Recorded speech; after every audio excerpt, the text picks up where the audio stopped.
আজকের এই ঘটনাটি সম্পূর্ণ সত্য একটি ঘটনা। ঘটনাটি ঘটেছিল নদিয়া জেলার শান্তিপুরের বাগদেবীপুর গ্রামে। তবে গল্পটিকে আরো বেশি ভয়ঙ্কর করে তোলার জন্য মূল ঘটনাটিকে কিছুটা পরিবর্তন করা হয়েছে। আহারে, জলজন্ত ছেলেটা এইভাবে মারা গেল। কি দিনকাল পড়লো। হ্যাঁ, একটা মেয়েকে পেলি না বলে তুই তো নিজের জীবন দিলি। তোর বাবা মার কথা একবারও ভাবলি না?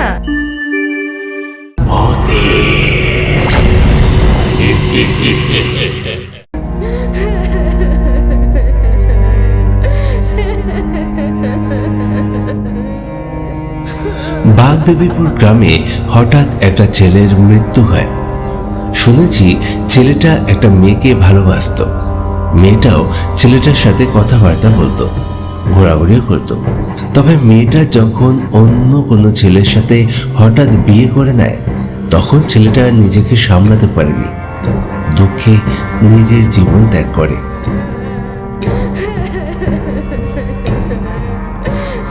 এই চলো চলো, এইবার চলো, না হলে দেরি হয়ে যাবে। হ্যাঁ গো, কাঁধে তোলো, সবাই কাঁধে তোলো। বলো বলো হরি হরি বল। বলো হরি হরি বল, বলো হরি হরি বল, বলো হরি হরি বল, বলো হরি হরি বল।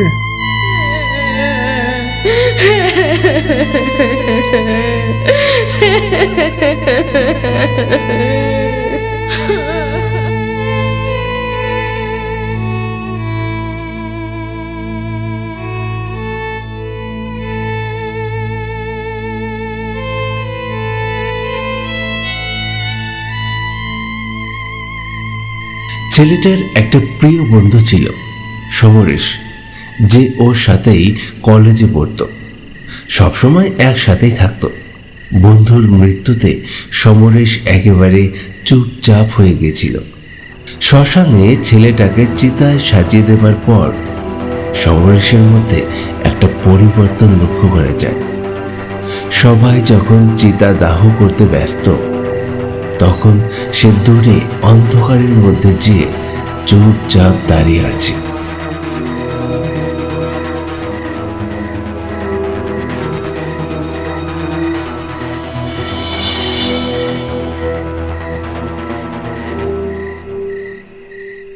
সমরেশ, এই সমরেশ, সমরেশ, কিরে এইখানে দাঁড়িয়ে আছিস কেন? চল বাড়ি চল, দাহ তো হয়ে গেছে।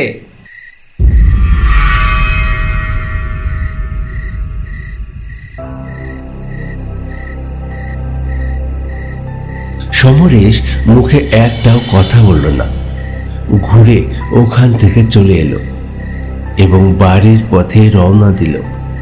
বাড়িতে তার মা তার জন্য অপেক্ষা করছিল।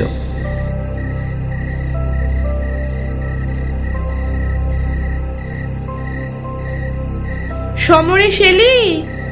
আয় বাবা আয়, স্নানটা সেরে নে দেখি।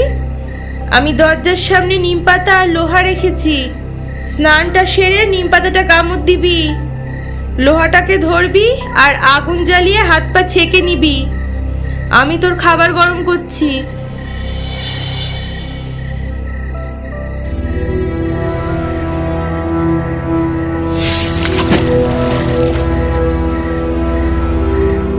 সমরেশ বাড়িতে এসে স্নান করলো, কিন্তু তার মায়ের কথা মতো কোনো কাজই সে করল না।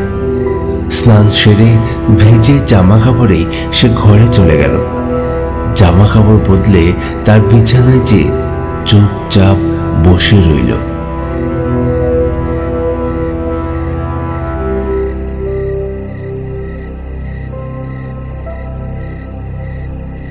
সমরেশ, সমরেশ, আয় বাবা, খাবার গরম হয়ে গেছে, খাবার খেয়ে যা।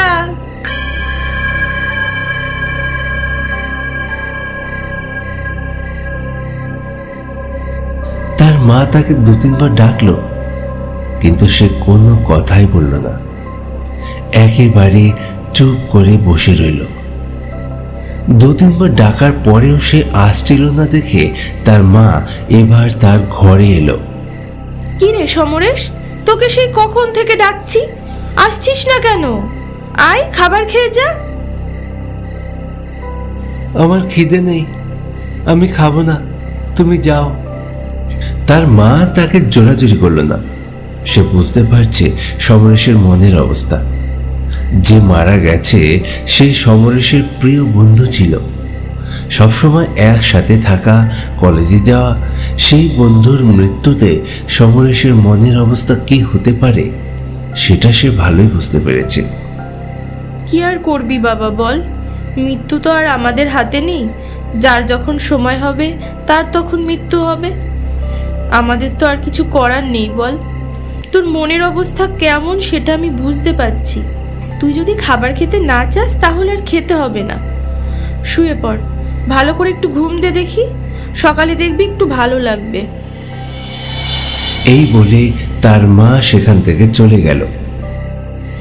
সমরেশও বিছানায় শুয়ে পড়ল।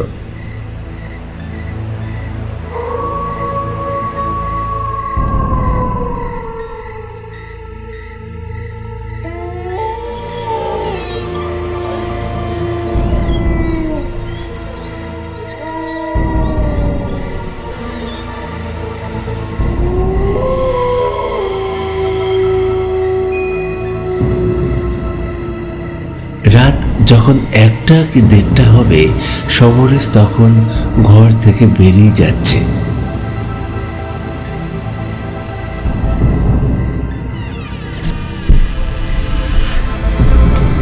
সে দরজা খুলল এবং ঘর থেকে বেরিয়ে রাস্তা পার করে আমবাগানের দিকে চলে যাচ্ছে।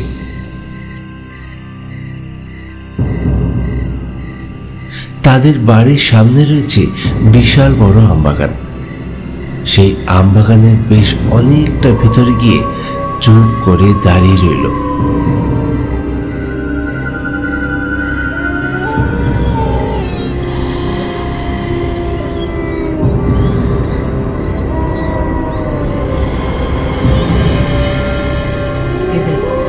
ওখান থেকে আমি গেছিলাম, সেখানে তো আমি কথা বলেছিলাম, কিন্তু তোর তো মনে নেই। কি বলবো বলতে, এগুলো কি হয়? সকাল থেকে কতবার করে বলছি, কিন্তু কোনো কথা তো কানে তুলছে না। সমরেশ কার সাথে যেন কথা বলতে শুরু করলো, কিন্তু তার আশেপাশে কেউ নেই। তাহলে সমরেশ কার সাথে কথা বলছে? সমরেশ, সমরেশ! বেশ অনেকক্ষণ সময় হয়ে গেছে সমরেশ ঘর থেকে বাইরে বেরিয়েছে। সমরেশ যখন ঘর থেকে বেরিয়েছিল, পাশের ঘর থেকে তার মা দরজা খোলার শব্দ পেয়েছিল। সে তখন কিছু বলেনি, কারণ সে ভেবেছিল সমরেশ হয়তো বাথরুম করার জন্য বাইরে বেরিয়েছে। কিন্তু অনেক সময় পার হয়ে যাওয়ার পরেও যখন সমরেশ ঘরে ফেরেনি, তখন সমরেশের মা বাবা বাইরে বেরিয়ে গেছে তাকে খোঁজার জন্য। সমরেশ, এই সমরেশ, কোথায় গেলি তুই? সমরেশ, এই সমরেশ!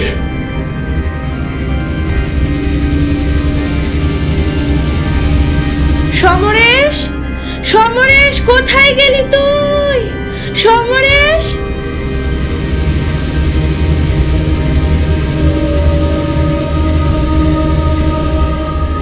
তারা অনেকক্ষণ ধরে সমরেশকে খোঁজাখুঁজি করছে এবং চিৎকার করে ডাকাডাকি করছে। কিছুক্ষণ পর দেখা যায় আমবাগানের ভিতর থেকে সমরেশ বাইরে বেরিয়ে আসে। তার মা বাবা তো তাকে দেখে চমকে গেছে। এত রাতে এই অন্ধকারের ভিতর সমরেশ আমবাগানে কেন গিয়েছিল? কি রে সমরেশ, আমবাগানের ভিতর গেছিলি কেন? সমরেশ মুখে কোনো সাড়া দিল না। হাঁটতে হাঁটতে সোজা ঘরের ভিতর চলে গেল। এই ব্যাপারটা নিয়ে তার মা বাবা চিন্তিত হয়ে পড়ল। সমরেশ আগে কখনোই রাত্রিবেলা আলো ছাড়া আমবাগানের ভিতর যেত না। রাত হলেই সেখানে শিয়ালের উপদ্রব হয়, তার সাথে সাথে সাপ বা পোকামাকড়ের ভয়। কিন্তু আজকে সে হঠাৎ করে মাঝরাতে আমবাগানের ভিতর কেন গেল? তাও আবার অনেকটা সময় সে ভিতরে ছিল।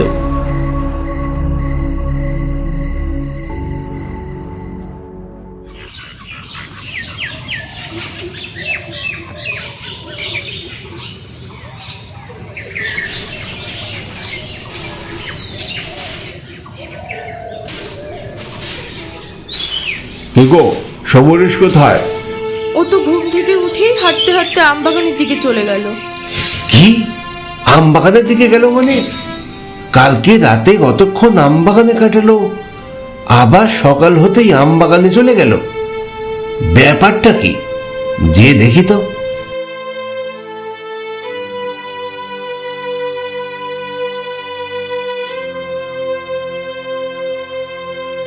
সমরেশ, এই সমরেশ, বাগানের ভিতর কি করছিস তুই? কিছুদিন পর না তোর পরীক্ষা, পড়াশোনায় মন দে। বাগানের ভিতর এসেছিস কেন? আমি বুঝতে পারছি তোর মনের অবস্থা, কিন্তু পড়াশোনাটাও তো করতে হবে বল বাবা।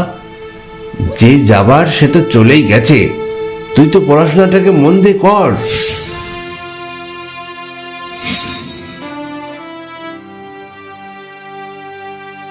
সমরেশ কোনো কথা না বলে সেখান থেকে উঠে বাড়ির দিকে রওনা দিল। সমরেশের বাবা ভাবতে লাগলো, প্রিয় বন্ধুর মৃত্যুতে সমরেশের মন শোকাচ্ছন্ন হয়েছে, তাই হয়তো মনের দুঃখে বারবার বাগানের ভিতর নিস্তব্ধ জায়গায় এসে বসে থাকছে। এইভাবে কেটে গেল বেশ কয়েকদিন। সমরেশ বারবার বাগানে চলে আসে। রাত্রিবেলাও সমরেশ বাগানের ভিতর যাওয়ার চেষ্টা করে, কিন্তু তার মা বাবা রাত্রিবেলা তার উপর বিশেষ নজর রাখছে। সে বাইরে বেরোতে চাইলেই তারা তাকে আটকে দেয়। রাত্রে দরজা খোলার শব্দ পেলেই তার মা বাবা বাইরে বেরিয়ে আসে এবং সমরেশকে ঘরে নিয়ে যায়। এইভাবে কেটে গেল প্রায় 9টা দিন। তার বাবা মা তার চিন্তায় রাত্রে ভালো করে ঘুমাতে পারছে না। এই কটা দিনের মধ্যে সমরেশের শরীর একেবারে শুকিয়ে গেছে। কারো সাথে কথা বলে না, ঠিক মতো খাওয়া দাওয়া করে না, সুযোগ পেলেই শুধু বাগানে চলে যায় আর কার সাথে যেন কথা বলে, কিন্তু তার আশেপাশে কাউকেই দেখা যায় না। তার বাবা মা তাকে নিয়ে ডাক্তারের কাছেও গিয়েছিল, কিন্তু তাতে কোনো ফল হয়নি।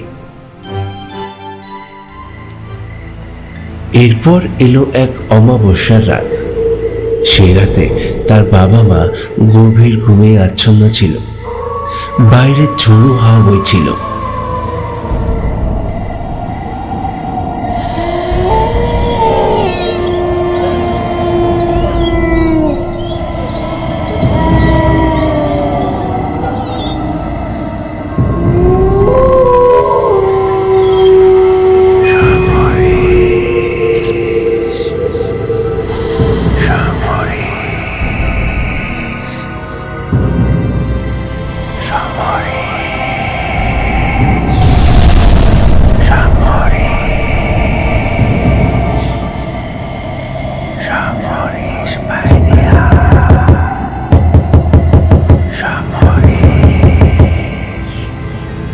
কেউ একজন ঘরের দরজা ধাক্কাচ্ছিল। দরজা ধাক্কানোর শব্দ পেতেই সমরেশ উঠে বসে এবং বিছানা থেকে নেমে বাইরে বেরিয়ে আসে।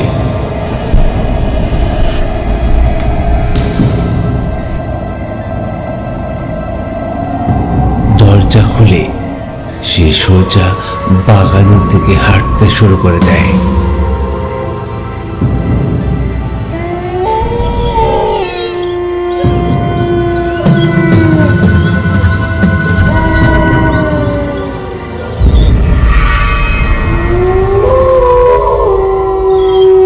সমরেশ, এই সমরেশ, এই কোথায় যাস?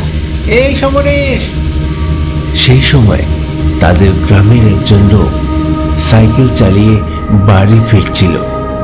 সে দেখতে পায় সমরেশ বাগানের ভিতর হেঁটে যাচ্ছে। এটা দেখে তার মনে একটু চিন্তা হয়। সে সঙ্গে সঙ্গে তার বাবা মাকে খবর দেয়। তার বাবা মা এই লোকটিকে কয়েকদিন ধরে ঘটতে থাকা সমস্ত ঘটনাই বলতে থাকে। কি করব দাদা, আর পারছি না আমরা। প্রতিদিন রাত নেই দিন নেই শুধু বাগানে যাই, খাওয়া নেই ঘুম নেই, বসে বসে কি যে ভাবে আর শুধু বিড়বিড় করে। আমরা তো ডাক্তারও দেখালাম, কিন্তু কোনো কাজই হলো না। দেখছেন তো শরীরটা কেমন শুকিয়ে গেছে। আরে যেই দিন মরাপুরেতে গেছিলাম আমরা, সেই দিন তো আমি দেখলাম ও অন্ধকারের মধ্যে চুপ করে দাঁড়িয়ে আছে। আমি ডাকলাম, ওর সাথে কথাও বললাম, কিন্তু ও তো আমারে কোনো সাড়াই দিল না। চুপচাপ বাড়ির দিকে রওনা দিল। আমার মনে হয় কি, ও যখন শ্মশানে গেছিল তখন ওর মধ্যে মনে হয় কোনো খারাপ হাওয়া লেগেছে। ওরে একজন ভালো তান্ত্রিকের কাছে নিয়ে যেতে হবে। চলেন চলেন, ওরে আগে বাগান থেকে নিয়ে আসি, চলেন। তাই নাকি? হবে নাকি? হ্যাঁ, হতে পারে, হতে পারে দাদা। আচ্ছা ঠিক আছে, ঠিক আছে। হ্যাঁ হ্যাঁ হ্যাঁ, না না, আরে সেটা তো ঠিক আছে, কিন্তু আমি যাবো কি করে? তারা সঙ্গে সঙ্গে বাগানের ভেতর যায়, যে দেখতে পায় সমরেশ কার সাথে যেন কথা বলছে, কিন্তু সমরেশের আশেপাশে তারা কাউকে দেখতে পাচ্ছে না। সমরেশ, এই সমরেশ, কার সাথে কথা বলছিস তুই? চল বাড়ি চল, বাড়ি চল। না, আমি বাড়ি যাব না। বাড়ি যাবি না মানে? চল, এক্ষুনি বাড়ি চল। এই বলে সমরেশের বাবা সমরেশকে ধরতে যায়। আমি বাড়ি যাব না, আমি এখানেই থাকবো, আমি বাড়ি যাব না। আরে কেন বাড়ি যাবি না? কেন বাড়ি যাবি না তুই? আমি বাড়ি যাব না, আমি বাড়ি যাব না, আমি বাড়ি যাব না।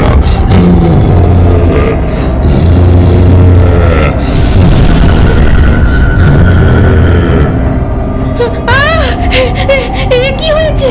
এ কি হয়েছে সমরেশের? এমন করছে কেন? ওর চোখগুলো লাল হয়ে গেল কেন?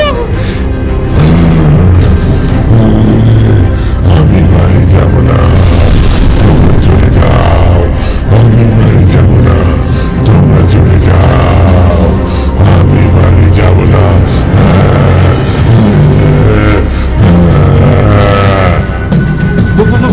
ভূতে ধরেছে গো, ভূতে ধরেছে, এই ভূতে ধরেছে রে সমরেশ, ভূতে ধরেছে। ওরে বাবা রে, ভূতে ধরেছে। আমি আর কখনো বাড়ি ফিরবো না, আর বাড়ি ফিরবো না, আর কখনো বাড়ি ফিরবো না। আমি এখানেই থাকবো, তোমরা চলে যাও।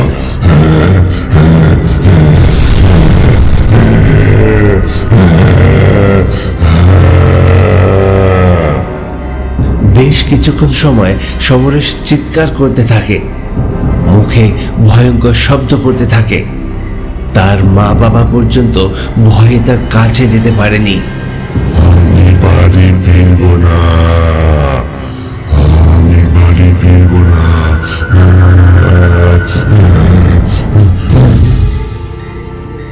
কিছুক্ষণ পর সমরেশ অজ্ঞান হয়ে মাটিতে পড়ে যায়। সঙ্গে সঙ্গে তার বাবা তাকে কাঁধে তুলে নিয়ে বাড়ি চলে যায়। বাড়িতে নিয়ে গিয়ে তার জ্ঞান ফেরানোর চেষ্টা করে, কিন্তু তার জ্ঞান আর ফেরে না। হাসপাতালে নিয়ে গেলে ডাক্তাররা তাকে মৃত বলে ঘোষণা করে। সমরেশ, হে কি হলো তোর সমরেশ? কোথায় চলে গেলি সমরেশ?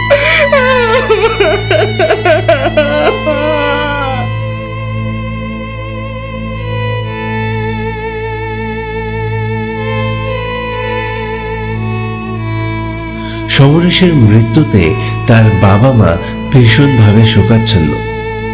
সব ঘটনা শুনে গ্রামের লোকজন অনুমান করতে থাকে সমরেশের যে বন্ধুটি মারা গিয়েছিল তার আত্মাই নাকি সমরেশকে বাগানে ডেকে নিয়ে যেত।